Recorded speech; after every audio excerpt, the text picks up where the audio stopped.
Hello friends, कैसे हो आप सभी। आई होप आप सभी अच्छे होंगे। आज की इस क्लास के अंदर हम 2017 सेट बी और जिसका सेक्शन डी, जिसके अंदर 5-5 अंकों के आज हम आपको प्रश्न कराएंगे। देखिए 2017 सेट बी के अंदर हम 1 मार्क्स, 3 मार्क्स और 4 मार्क्स के आपको क्वेश्चन पहले की वीडियो में करा चुके हैं, लेकिन आज की इस क्लास के अंदर हम आपको सेक्शन डी कराएंगे। देखिए सेक्शन डी ये हमारे 5-5 अंकों के क्वेश्चन है और इनके अंदर हमारे 2 क्वेश्चन ऐसे हैं जिसमें और के अंदर यानी कि अथवा के अंदर एक क्वेश्चन आएगा। तो यहाँ पे जैसे प्रश्न नंबर 28 है, वो क्या कह रहा है कि 2 स्टेशनों के बीच 132 किलोमीटर यात्रा करने में एक एक्सप्रेस रेलगाड़ी सवारी गाड़ी से 1 घंटा कम समय लेती है। देखिए स्टेशनों पर ठहरने का समय ध्यान में नहीं लिया जाएगा। यदि एक्सप्रेस गाड़ी की चाल सवारी गाड़ी से 11 किलोमीटर प्रति घंटा अधिक है तो दोनों रेलगाड़ियों की औसत चाल ज्ञात कीजिए। देखिए 2 स्टेशनों के बीच एक्सप्रेस रेलगाड़ी और आपकी जो सवारी गाड़ी है, ये दोनों ही गाड़ियां 132 किलोमीटर की दूरी तय करती है। तो यहां पे लिखेंगे कि रेलगाड़ियों द्वारा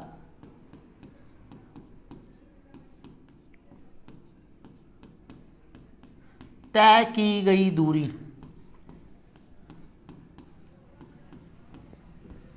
रेलगाड़ियों द्वारा तय की गई दूरी कितनी है? 132 किलोमीटर। अब प्रश्न में कह रहा है एक एक्सप्रेस रेलगाड़ी सवारी गाड़ी से 1 घंटा कम समय लेती है यदि एक्सप्रेस गाड़ी की चाल सवारी गाड़ी से 11 किलोमीटर प्रति घंटा अधिक है।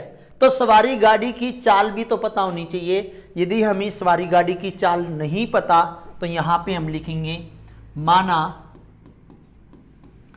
सवारी गाड़ी की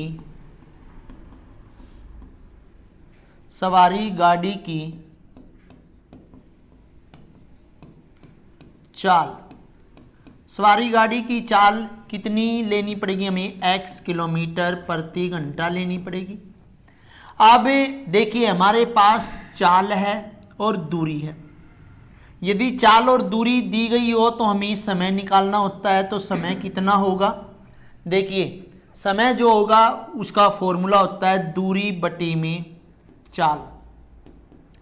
तो दूरी की बात करें तो दूरी 132 किलोमीटर की है और चाल की बात करें तो वो x, तो किलोमीटर प्रति घंटे हम लिखेंगे।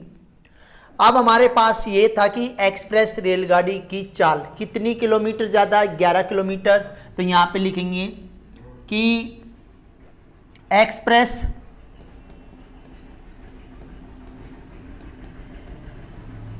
रेलगाड़ी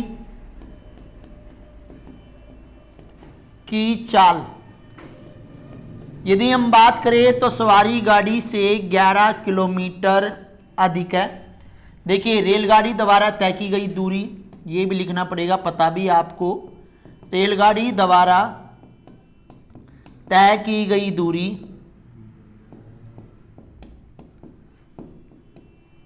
यदि दूरी की बात करें तो दोनों रेलगाड़ियां 132 किलोमीटर की दूरी तय करती हैं। अब हम चलेंगे प्रश्नानुसार। ध्यान दे भाई, प्रश्नानुसार कि पहले वो कह रहा है कि एक्सप्रेस रेलगाड़ी सवारी गाड़ी से 1 घंटा कम समय लेती है। देखिए कम समय लिया तो हमें अधिक फायदा हुआ और फायदे के लिए यानी कि लाभ के लिए हम प्लस लगाते हैं और हानि के लिए माइनस लगाते हैं। लेकिन यहाँ पे हमें देखना है कि पहला समय, यहाँ पे हमें जैसे चाल और दूरी दे रखी है तो हमें यहाँ पे क्या निकालना है? समय। समय क्या होता है? दूरी बटे में चाल। क्या होता है? दूरी बटे में चाल। तो दूरी हमारी 132 किलोमीटर है बटे में चाल हमारी x + 11 किलोमीटर प्रति घंटे। प्रश्न अनुसार चलेंगे। पहला समय हमें ये दे रखा है 132 बटे में x बराबर, दूसरा समय हमें दे रखा है 132 बटे में x + 11 बराबर में 1 घंटा कम समय लेती है, जो रेलगाड़ी एक्सप्रेस रेलगाड़ी है वो सवारी गाड़ी से 1 घंटा कम समय लेती है, तो हमें फ़ायदा होगा, फ़ायदे के लिए यानी कि लाभ के लिए प्लस। तो हम क्या करेंगे, 132 की x में गुणा करेंगे, 132x प्लस इक्वल में 132 की इन दोनों में करेंगे तो 132x प्लस में 11 की इसमें करेंगे, 11 दूनी 22, 11 33 और 2 34, 33 और 2 35 और 11 एकम 11, 11 और 3 14, तो 1452 बराबर 1 की x में तो x और जो आंसर आया उसकी x प्लस 11 में गुणा। तो 132 से 132 कैंसिल हो जाएगा, 132x से 132x कैंसिल हो जाएगा, हमारा बचा 1452। यहाँ देखिए x की मल्टीप्लाई x से तो x स्क्वायर और x की 11 से तो 11x। अब इसको इधर लेके आएंगे, x स्क्वायर प्लस में 11x और माइनस में 1452, ये हमारा क्या बन गया, एक द्विघात समीकरण बन गया। और इससे हमें दोनों रेलगाड़ियों की औसत चाल ज्ञात करनी है, तो हम यहाँ लिखेंगे, नेक्स्ट पेज ले रहे हैं, एक्स स्क्वायर प्लस में 11x माइनस 1452। ध्यान दीजिए हमारे पास यही लिखा हुआ था। और इसके बाद हम बात करते हैं कि ये द्विघात बनने के बाद एक की, यहाँ पे कुछ भी नहीं है तो एक की गुणा लास्ट वाले से करेंगे, यानी कि 1452 से करेंगे। और 1452 के ऐसे टुकड़े करने हैं कि हमारे पास प्लस के 11 आ जाए। 2 से करेंगे 726 हो जाएगा, 2 से करेंगे हमारा कितना हो जाएगा, 2 तिया 6, 2 छिक 12 और यहाँ पे 2 तिया 6। 3 से करेंगे 3 एकम 3, 3 दूनी 6 और 3 एकम 3, ये हमारा 11 से होगा, 11 पे और 11 एकम 11, तो 11 तिये 33, 11 दूनी 22, 22 दूनी 44, 44 में से 33 गई, हमारा बचेगा 11। तो हमें 11 आंसर लेके आना है। कैसे, तो 44 माइनस 33 बराबर 11 और यहाँ पे भी 11 है, तो कैसे लिखेंगे, x square plus 44x plus यहाँ पे माइनस है तो 33x माइनस 1452।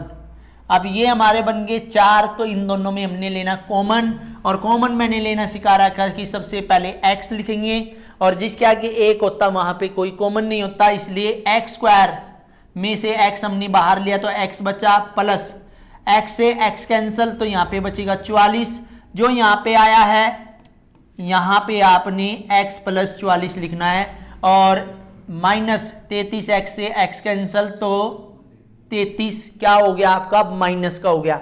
इसके बाद x प्लस 44 एक बॉक्स में और x माइनस 33 दूसरे बॉक्स में, x प्लस में 44 बराबर 0 और x की वैल्यू आपकी आ गई माइनस के 44, x माइनस 33 बराबर 0 और x बराबर 33, तो आंसर हमारा जो होगा x की वैल्यू 33। तो यहाँ पे लिखेंगे, अतः सवारी गाड़ी की चाल, क्योंकि हमने सवारी गाड़ी की चाल ले रखी थी x, तो x का मान हमारा आया 33 किलोमीटर प्रति घंटे की रफ्तार से। और यहाँ पे लिखेंगे एक्सप्रेस गाड़ी की चाल, वहां पे हमने लिख रखी थी कि 11 किलोमीटर प्रति घंटे अधिक, तो यहाँ लिखेंगे x की वैल्यू 33 प्लस 11 बराबर में 44 किलोमीटर प्रति घंटे की रफ्तार। तो ध्यान दीजिए सवारी गाड़ी की चाल और एक्सप्रेस रेलगाड़ी की चाल कितनी आपकी आएगी। इसके बाद हम बात करते हैं प्रश्न नंबर 29 की। यहाँ पे देखिए sine a plus cosec a का whole square plus cos a plus sec square a का स्क्वायर बराबर है 7 plus ten square a plus cot square a के। देखिए कैसे हमने इसको सोल्व करना है कि जो लेफ्ट हैंड साइड है वो राइट हैंड साइड के बराबर लेके आनी है। यानी कि आपने यहाँ देखा a प्लस b का स्क्वायर, तो यहां लिखेंगे ए स्क्वायर प्लस में बी स्क्वायर प्लस में 2a और b,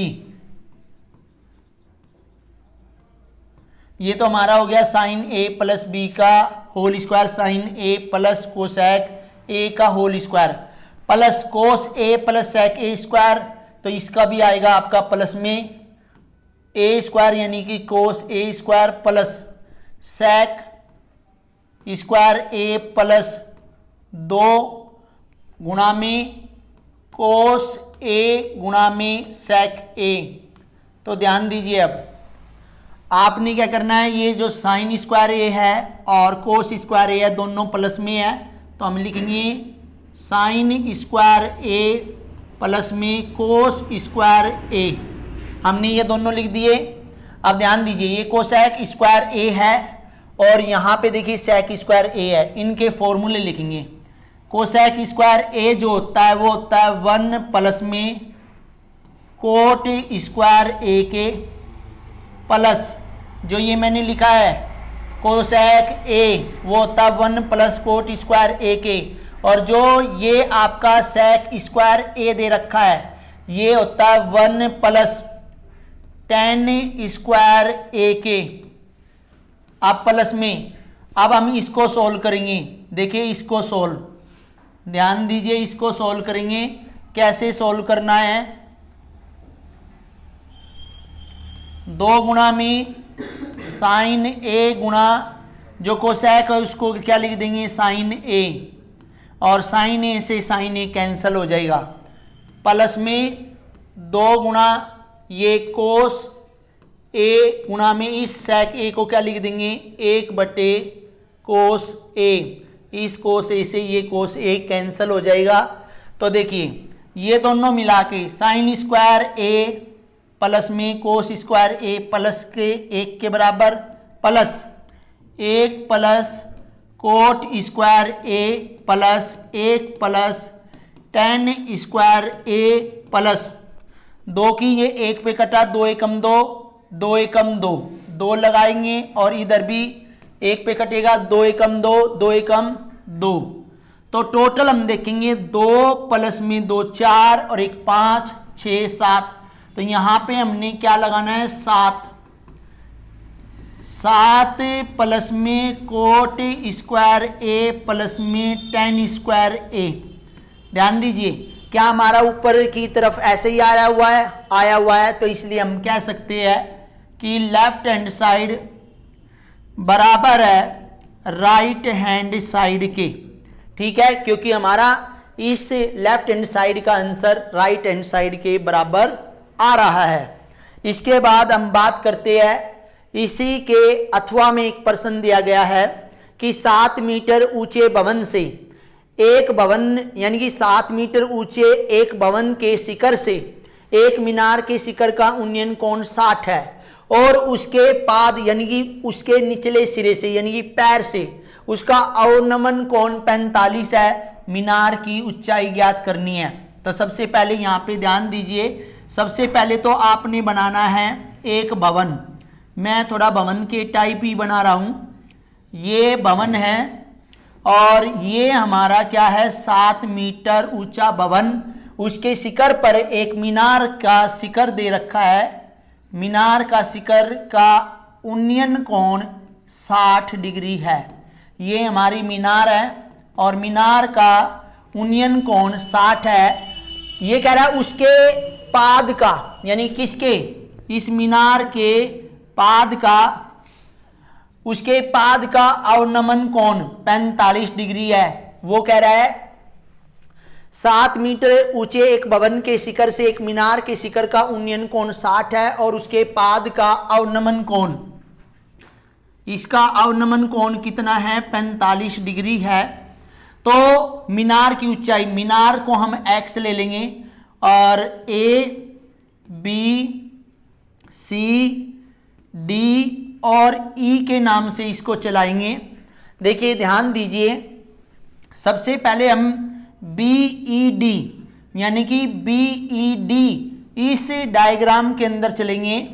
और यहाँ पे एक और बात बता दूं, ये जो डायग्राम है इस तरह भी बन सकता है कि ये हमारी मीनार हो चुकी है और मीनार के जो ये जहाँ पे हमने कोण बनाया था ये 60 है, तो ये हमारा 45 है और ये हम बिंदुदार बना के इस कोण को हम 45 कर सकते हैं। और भवन जो है वो कितनी मीटर है, 7 मीटर है।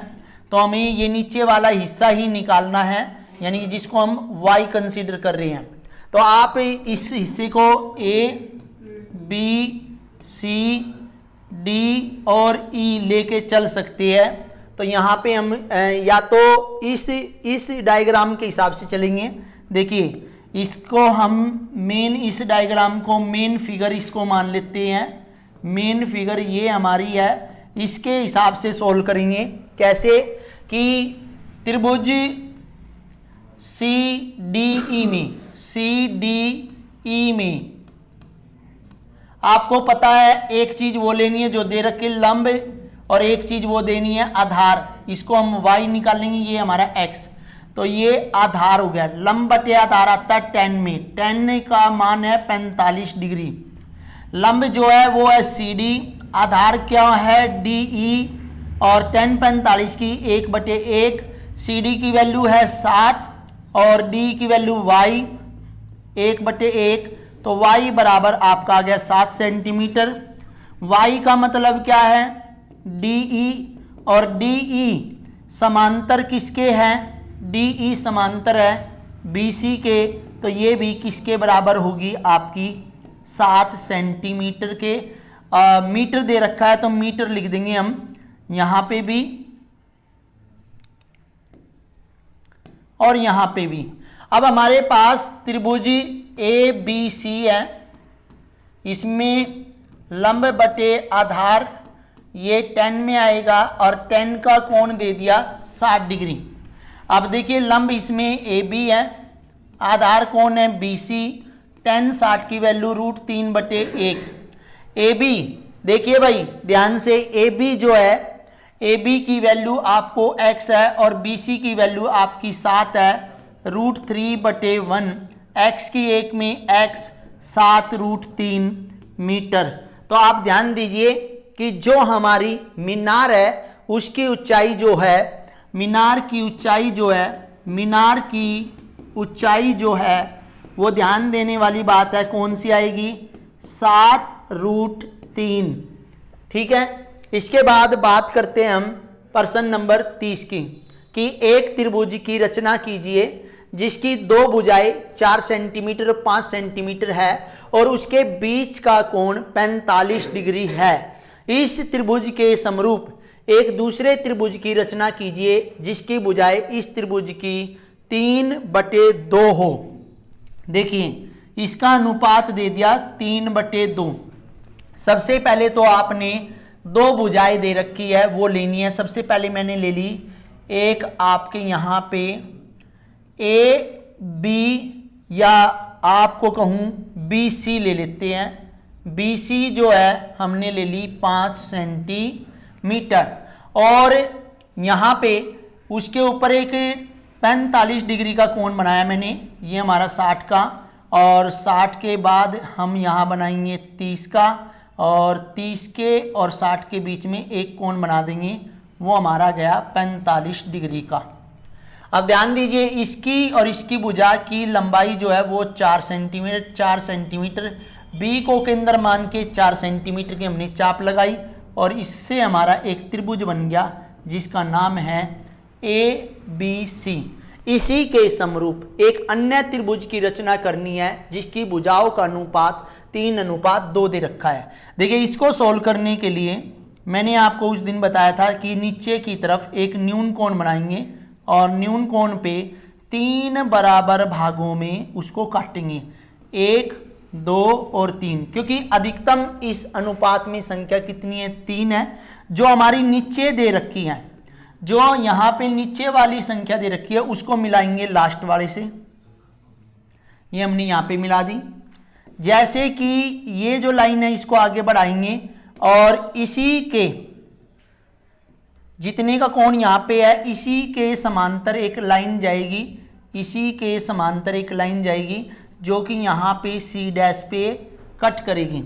अब देखिए सी पे जो हमारा कोण है उतने ही उसी के समांतर एक कोण बनाना है जिससे कि एक त्रिभुज बनेगा जिसका नाम ये ए के पास है तो ए डैश।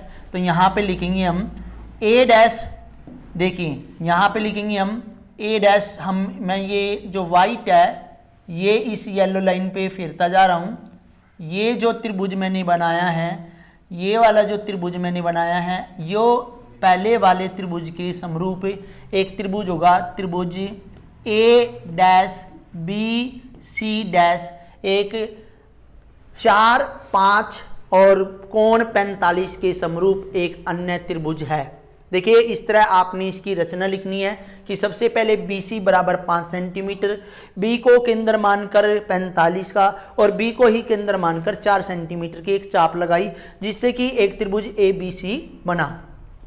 इसी के समरूप बनाने के लिए मैंने नीचे की तरफ एक न्यून कोण बनाया, उस पर 3 बराबर भाग काटे, जो नीचे वाला अनुपात है उसको लास्ट यानी कि C से मिलाया और उसी के समरूप हमने एक कोण बनाकर, न्यून कोण बनाकर हमने समरूपता से उनके समांतर एक लाइन खींची जिससे कि ए डैश बी और सी डैश एक त्रिभुज बना। इसके बाद हम बात करते हैं प्रश्न नंबर 31 की। ये क्या कह रहा है कि एक 24 सेंटीमीटर ऊंचे 6 सेंटीमीटर आधार त्रिज्या के शंकु को पिघलाकर एक गोला बनाया जाता है, गोले की त्रिज्या क्या होगी वो बतानी है। तो यहां पे लिखना है शंकु की ऊंचाई,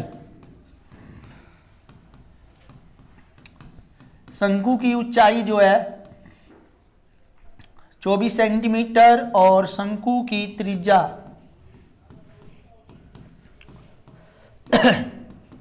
6 सेंटीमीटर है। तो वो कह रहा है शंकु का आयतन, शंकु को पिघलाकर शंकु का आयतन जो होगा वो बराबर होगा गोले के आयतन के, गोले का आयतन। क्योंकि शंकु को पिघलाकर एक गोला बनाया गया है तो शंकु का फॉर्मूला है 1/3 पाई आर स्क्वायर एच और यहाँ पे 4/3 पाई आर क्यूब। देखिए पाई से ये पाई कैंसिल हो जाएगा, 1/3 शंकु की त्रिज्या 6 गुणा 6 और एच आपकी 24 बराबर 4/3 और आर क्यूब यानी कि गोले की त्रिज्या ज्ञात करनी है। देखिए 3 से ये कट गया, 2 पे 12 दूनी 6 दूनी 12, 12 गुणा में 24 और जो इधर दे रखा है वो 3 तो ऊपर आ जाएगा, 4 नीचे आ जाएगा और सोल्व करेंगे आर क्यूब। 4 से कट गया 3 पे, तो यहाँ पे हमारा जो आंसर होगा तो 3 × 9 और 24 गुणा में 9, 9 चौक 36 हासिल 3, 9 दूनी 18 और 3 21, 216 हमारा आंसर होगा आर क्यूब। देखिए आर का क्यूब जब हम हटाएंगे तो इस 16 पर क्यूब रूट लग जाएगा और 216 के टुकड़े करेंगे 108, 2 से 54, 2 से 27, 27 3 से जाएगा 9, 3 से जाएगा 3, 3 एकम 3। इन तीनों में से एक लेंगे, इन तीनों में से एक लेंगे तो 3 दूनी 6, तो आर हमारी कितनी आ जाएगी 6। तो गोले की त्रिज्या कितनी आ जाएगी 6 सेंटीमीटर आ जाएगी। इस तरह जैसे कि कोई वस्तु को पिघलाकर कोई अन्य वस्तु बनाई जाती है तो उसमें आपने ध्यान रखना है कि दोनों का आयतन का फॉर्मूला लगेगा। इसके बाद इसका अंतिम प्रश्न है, ये कह रहा है एक टेलीफोन निर्देशिका से 100 कुल नाम के लिए गए और उनमें प्रयुक्त अंग्रेजी वर्णमाला के अक्षरों की संख्या का निम्नलिखित बारंबारता बंटन प्राप्त हुआ। कुल नामों के माध्यक यानी कि हमें क्या निकालना है, माध्यक अक्षरों की संख्या ज्ञात कीजिए। तो माध्यक कैसे निकालते हैं, यहाँ पे लिखेंगे अक्षरों की संख्या। सबसे पहले तो ये टेबल बनाएंगे अक्षरों की संख्या। ध्यान दीजिए इस प्रश्न के अंदर एक अथवा प्रश्न भी है, 1 से 4, 4 से 7, 7 से 10, 10 से 13, 13 से आपका 16 और 16 से 13 का 19। ध्यान दीजिए, टेबल बनानी है सबसे पहले। कुल नाम मतलब होता है सरनेम, कुल नामों की संख्या, कुल के नामों की संख्या है ये।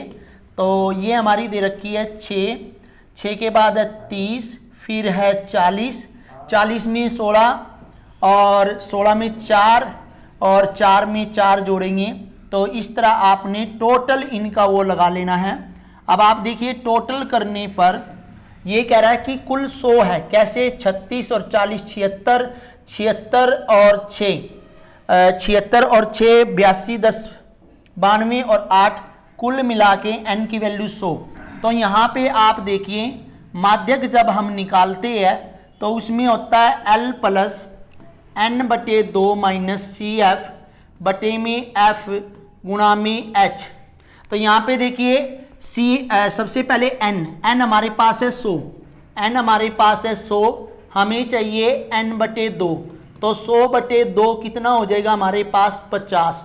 तो यहाँ पे देखिए इसकी वैल्यू जो होगी वो कितनी होगी? 50।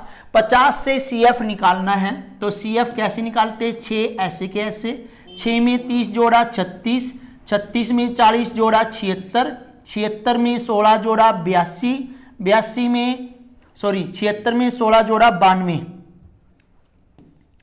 92 में 4 जोड़ा 96, 96 में 4 जोड़ा 100। तो यहाँ पे देखिए जो 50 है किसके अंतर्गत आता है? 6 के अंदर नहीं आता, 36 के अंदर नहीं आता, 76 के अंदर आता है। तो हम उसको ब्लॉक कर लेंगे और ब्लॉक करने से ऊपर वाला जो होता है वो CF होता है। तो CF की वैल्यू कितनी आ जाएगी? 36 आ जाएगी। F की वैल्यू क्या आ जाएगी? F की हमारी ये रही 40 और H मतलब दोनों का अंतर तो 10 में से 7 गया। यहाँ पे देखिए अंतर 10 में से 7 गया 3 और L हमारा यानी कि लोअर लिमिट जो है 7 प्लस में। अब इसको सॉल्व करेंगे 7 प्लस में, यहाँ पे 14 बटे में 40 गुणा में 3। मैंने बताया था कि 14 की 3 से 42 बटे 40 और 7 प्लस में 40 से कम 40, 20 बचेगा पॉइंट। देखिए 40 को भाग कीजिए 42 से, 40 से कम 40, 2 बचा, 0 लगाया, 1 0 और बढ़ गई इसलिए 0 लगाया और 5। तो हमारा ये आ जाएगा 0.5। तो टोटल मिला के आएगा 8.05। ये हमारा क्या हो जाएगा? माध्यक हो जाएगा। और माध्यक होने के बाद आपने माध्यक बताना है। इसके बाद प्रश्न नंबर 32 में एक अथवा का ही प्रश्न दे रखा है, सिंपल सा है, माध्य निकालना है। और ये बहुत ही इंपॉर्टेंट है कि निम्नलिखित आंकड़े 75 बिजली उपकरणों के प्रेक्षित जीवन काल की सूचना देते हैं। तो जीवन काल की सबसे पहले हमें टेबल बनानी है। जीवन काल 0 से 20, 20 से 40 और 40 से 60, 60 से 80, 80 से 100 और 100 से 120।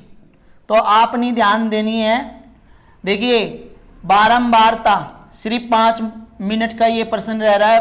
बारंबारता, ठीक है, जिसको हम FI बोलते हैं, इसको लिखेंगे 10, 15, 12, 21, 8 और 9। इसी तरह अब हम माध्य के फॉर्मूले को लिखते हैं कि माध्य क्या होता है। देखो सिंपल सा है, सिग्मा FI XI भाग में सिग्मा FI। तो यहाँ पे सबसे पहले सिग्मा का मीनिंग समझते हैं। सिग्मा का मतलब होता है सभी का जोड़, तो FI में सभी का जोड़। तो यहाँ पे हम इसमें सभी का जोड़ निकाल लेंगे तो कितना हो जाएगा? वैसे ऊपर भी दे रखा 75, 10, 15, 25, 37, 38, 58, 64 और 9 75, 66 और 9 75। तो यहाँ पे देखिए टोटल 10 और 15 25, 25 और 12 37, 38, 38 ये हो जाएगा 76 और 9 75 हो जाएगा। और अब हमें निकालना है वर्ग चिन्ह, यानी कि जिसको हम एक्स आई से डिनोट करते हैं। सिंपल सा बताया था मैंने कि लोअर लिमिट निचली सीमा प्लस में ऊपरी सीमा बटे में 2, तो यहाँ पे 20 को 2 से भाग करोगे 10। और सिंपल सी भाषा में बात करें, जितना अंतर होता है यानी कि 20 का अंतर है तो उसका हाफ करेंगे 10 में जोड़ लेंगे, 0 में 10 10, 20 में 10 30, 40 में 10 50, 60 में 10 70, 80 में 10 90 और 100 में 10 110। और यहाँ पे निकालना है एफ आई और एक्स आई। देखिए 10 गुणा में 10 तो होता हमारा 100, 30 गुणा में 15 तो 450 आ जाएगा, 12 की 5 से तो 600 आ जाएगा, 50 से 21 की 7 से तो यहाँ पे देखिए 1470। देखिए 0 एज इट इज, 7 एकम 7, 7 दूनी 14। इसके बाद 9 की 8 से यानी कि 9 अरे 72, 720 आ जाएगा और 110 की इसमें करेंगे तो 990। अब जोड़ने पर सिग्मा एफ आई और एक्स आई का मान, क्योंकि यहाँ पे इसका मान नीचे वाले का मान कितना आ गया 75। अब इसको जोड़ेंगे एज इट इज 0 9 2 11 18 18 5 23 का 3 हासिल 2 2 और 1 3 3 और 4 7 7 और 6 13 13 और 14 27 34 34 में 9 जोड़ दिया, हमारा आंसर आया 34 में 9 जोड़ दिया।